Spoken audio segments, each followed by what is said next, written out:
Messing around with the trumpet. I got a pretty good dental setup. Little overbite. A little bit, not much. Just a tad, like a fraction. So maybe I don't have to contend with some of the issues that you are contending with. So here I'm going to offer you some trumpet lesson advice, and it may be applicable to other brass instruments as well. What do you do if you have more of an overbite than I do? What happens if you have an underbite, more of a bulldog kind of set? You're going to have to make some adjustments in the pivot of your trumpet. Otherwise, you're going to keep fighting the good fight, but not getting anywhere. So, I found a cool little gag gift for teeth. I started playing around with it, and I came to some conclusions. I mean, this is an exaggeration. In fact, if I put this in my mouth, it's not going to be exactly as you would feel and play if you have an extreme overbite or underbite. In fact, this makes it very difficult, because what it does is a scoop underneath there causes air to get trapped, so I'm not able to really blow out the way I normally would. It's my lips don't vibrate the same. It's an extreme proposition here, but I'm here to tell you you can work around any limitations you may perceive about yourself. In other words, we all like to point at Maynard Ferguson and say he had the natural perfect teeth, lips, jaw, muscle, everything, the perfect setup to play a brass instrument. And you could point that out to several other stars, probably Harry James, Rafael Mendez, Maurice Andre, even John Faddis. And John Faddis, actually, I noticed he has a gap here between his teeth, and so it seems like that may assist his playing. Perhaps you want to say like Wynton Marsalis, other great trumpet players. Who else could we put in there? Well, maybe Al Hurt before he had his accident. What else? Maybe Cat Anderson. There you go. The poster boy for probably the perfect muscular and jaw setup for playing a brass instrument. He probably could have played tuba just as well as he could play trumpet. So you can rationalize and say, well, these people were just blessed, and therefore I'm always going to be a third chair player because I just didn't have the genetics that they did. There is a small little truth to that, but it's small. It's like 0.5%. The real story is you can overcome any limitations, most of them, unless you have a severe scar or accident or malformity in your chops, like a cleft lip, where your lip is just really severed and you can't get the vibration. Might be one of those reasons you could really rationalize why you're not playing a brass instrument. Or if you're like Al Hurt, I guess a chunk of brick got thrown up when he was a maitre d' in a parade, and a chunk of brick threw up and it smashed him right in the mouth. It just really messed up his playing for the rest of his life. He never was the same.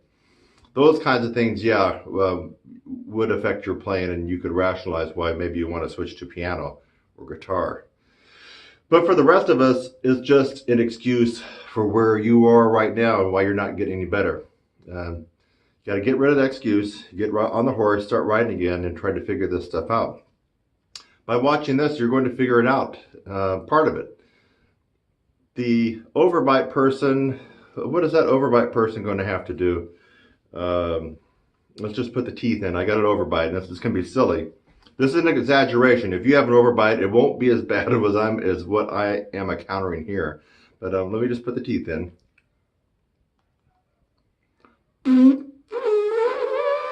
I can't, it doesn't even feel the same. I mean, of course it wouldn't feel the same, but I mean, it's real freaky. So, put it in. If I play it straight on,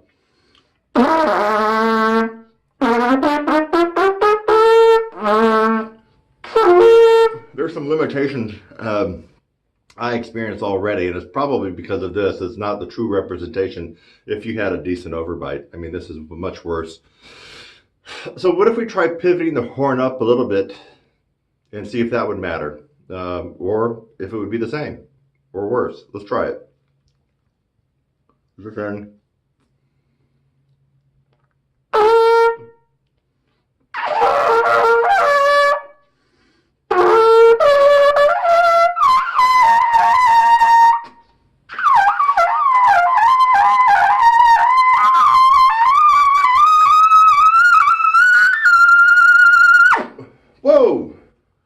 Okay, now I got the double G. And a lot of you might be shaking your head saying, that's ridiculous, Kurt. We always heard you play a triple G. Well, it's not ridiculous because most of you cannot do what I just did. Okay? I just picked up the horn and did it. And you could see I wasn't sweating bullets and passing out. Let this be a lesson to you. I just pivoted the horn up and it helped me out a little bit, even though I'm using something funky. Now, what happens if I left it straight or went down the other direction? Now, this is an overbite. Look at extreme overbite. I'll do it straight on.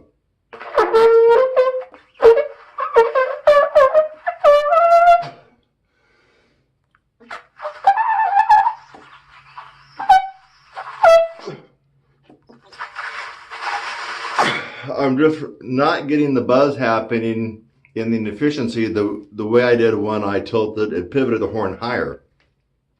I'm guessing if I go pivot the horn down, it's going to be even, it's going to be a deal breaker. Let's try it.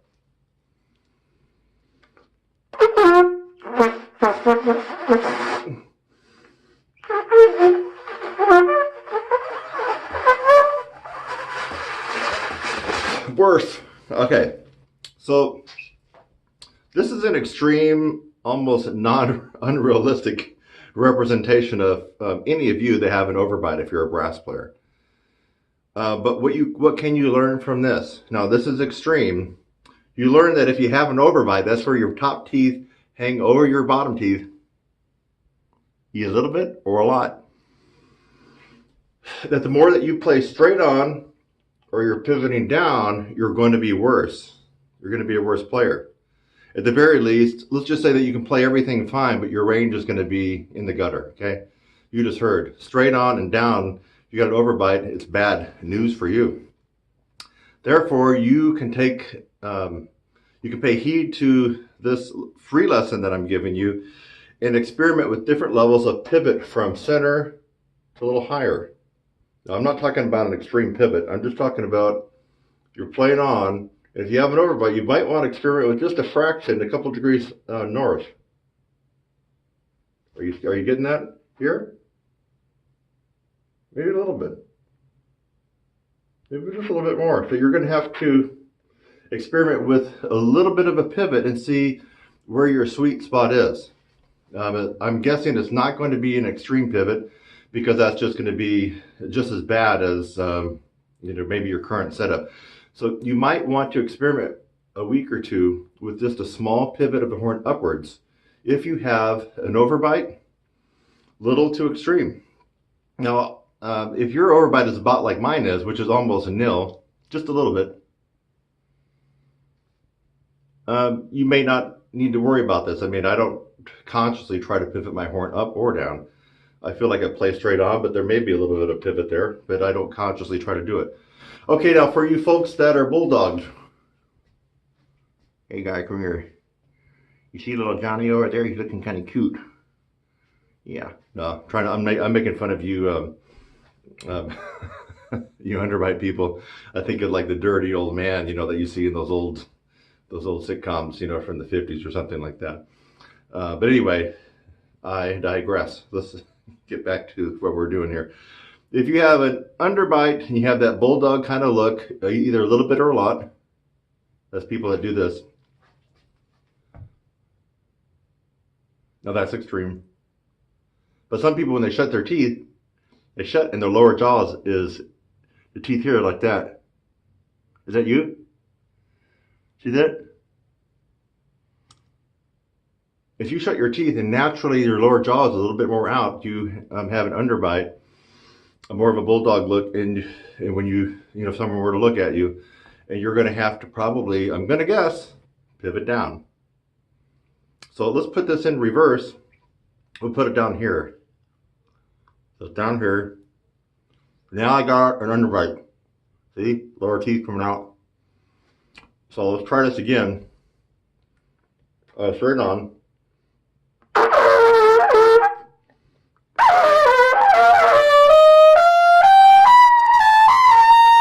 Not bad. I'm going up.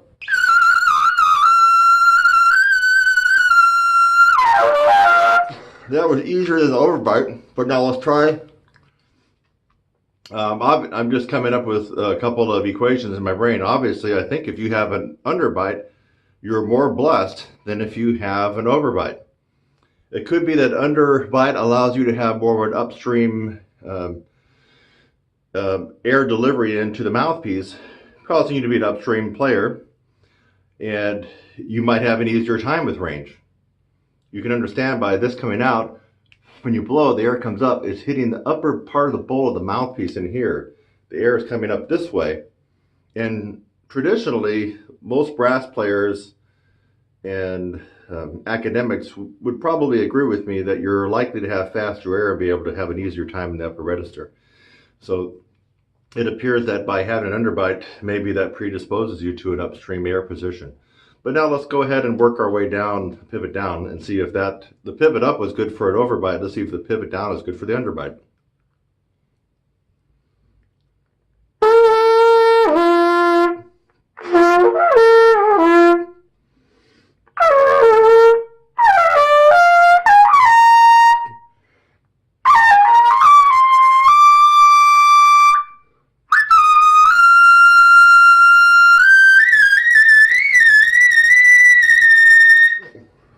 Okay, dramatically better than what you just heard when you thought it was coming out pretty good when I got the double G, when I had a straight on to slightly pivoted upwards.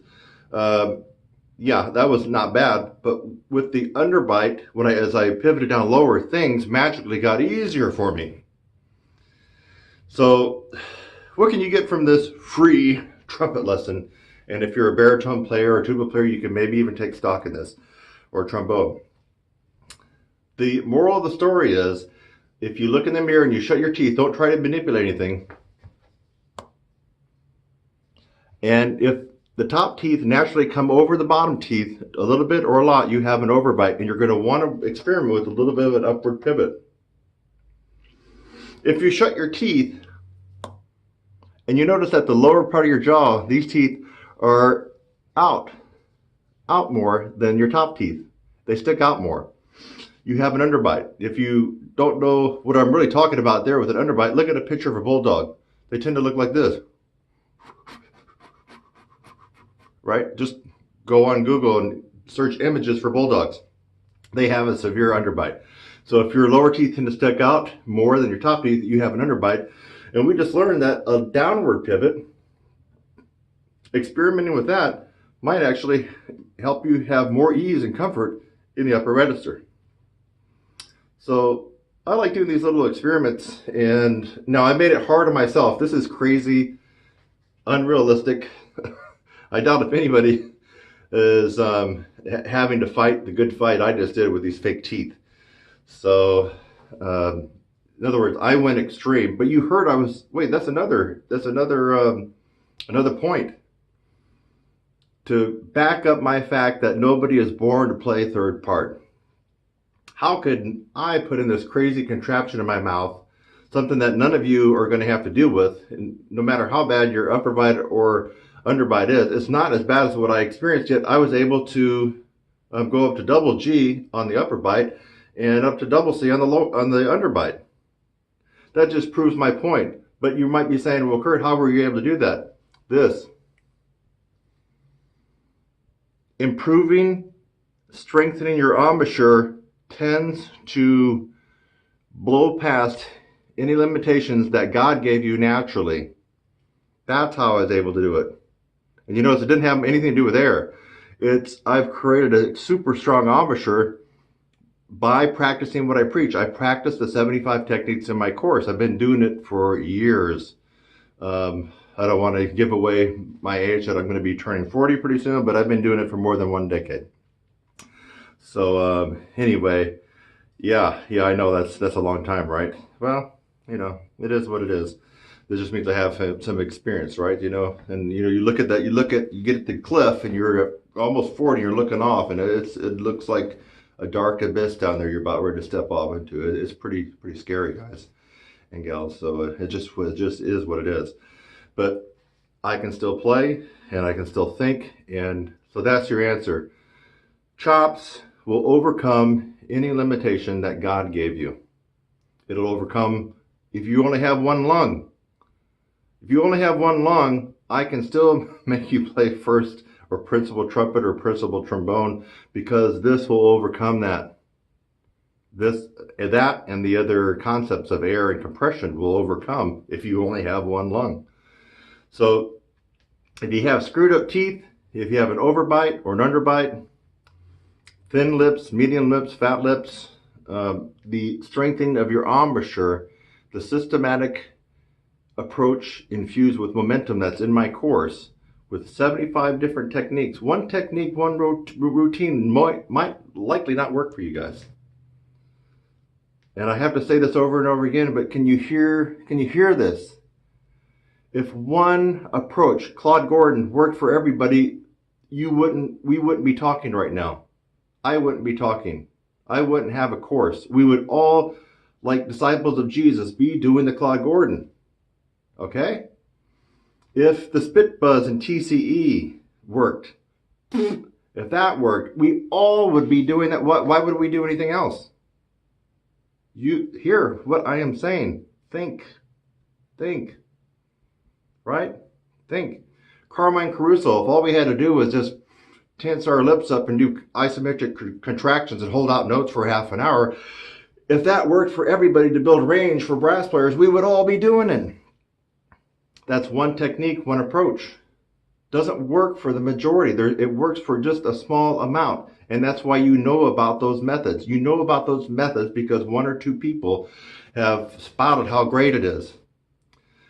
You need a course and approach that has a multifaceted, shotgun, macroscopic approach with techniques hidden you from all kinds of different directions, infused with momentum. That is the holy grail to brass playing. You cannot argue it against that. Otherwise, you wouldn't be listening to me, and we would have already done that one method that worked for 100% of everybody. And that one method didn't exist until now. My course, the Holy Grail to Trumpet and Brass Playing, is a 16-week upper register course with 75 techniques. You go through the process, and you'll have the strength, regardless whether you have an overbite or an underbite, or some things are screwed up and God didn't bless you the way he blessed Maynard or Cat Anderson or those guys. You're still going to overcome a lot of limitations, and you don't have to be stuck at third chair. So, I'm Kirk Thompson, and I approve this message. I'll see you in the next one, folks. Bye-bye.